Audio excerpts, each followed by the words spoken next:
വിശുദ്ധ കുരിശിന്റെ അടയാളത്താൽ ഞങ്ങളുടെ ശത്രുക്കളിൽ നിന്ന് ഞങ്ങളെ രക്ഷിക്കണമേ. ഞങ്ങളുടെ തമ്പുരാനെ, പിതാവിന്റെയും പുത്രന്റെയും പരിശുദ്ധാത്മാവിന്റെയും നാമത്തിൽ ആമേൻ.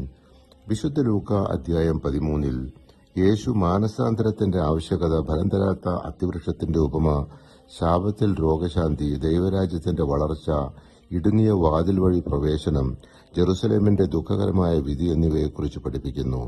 ഈ അധ്യായത്തിന്റെ പ്രധാന സന്ദേശം മാനസാന്തരവും വിശ്വസ്തമായ ജീവിതവും രക്ഷയുടെ വഴിയാണ് എന്നതാണ്.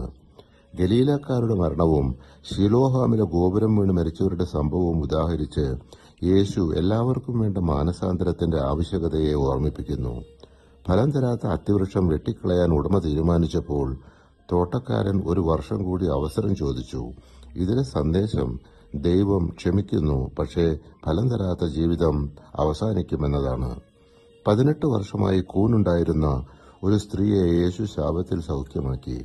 നിയമത്തേക്കാൾ കരുണയും മോചനവും പ്രധാനമാണെന്ന് കാണിക്കുന്നു. കടുകുമണി, പുളിച്ചമാവ് എന്നീ ഉപമകൾ വഴി ദൈവരാജ്യം ചെറിയ തുടക്കത്തിൽ നിന്ന് വലിയ വളർച്ച കൈവരിക്കുമെന്ന് യേശു പ്രഖ്യാപിച്ചു. രക്ഷിക്കപ്പെടാൻ ഇടുങ്ങിയ വാതിൽ വഴി പ്രവേശിക്കണം. പലരും ശ്രമിച്ചാലും എല്ലാവർക്കും കഴിയുകയില്ല. യേശു ജെറുസലേമിനെക്കുറിച്ച് ദുഃഖിച്ചു. പ്രവാചകന്മാരെ കൊന്ന നഗരത്തിന് വിധി വരുമെന്ന് പ്രഖ്യാപിച്ചു. സ്വന്തം കുരിശു വഹിക്കാതെ എന്റെ പിന്നാലെ വരുന്നവന് എന്റെ ശിഷ്യനായിരിക്കാൻ കഴിയുകയില്ല. വിശുദ്ധ ലൂക്ക 14 അധ്യായത്തിൽ യേശു വിനയത്തിന്റെ പ്രാധാന്യം, ദൈവരാജ്യത്തിലെ വിരുന്നിന്റെ ഉപമ, ശിഷ്യത്വത്തിന്റെ വില എന്നിവയെക്കുറിച്ച് പഠിപ്പിക്കുന്നു. ഈ അധ്യായത്തിലെ പ്രധാന സന്ദേശം ദൈവരാജ്യത്തിൽ പ്രവേശിക്കാൻ വിനയം, ക്ഷണം സ്വീകരിക്കൽ, യേശുവിനെ പിന്തുടരാനുള്ള സമർപ്പണം എന്നിവ ആവശ്യമാണ് എന്നതാണ്.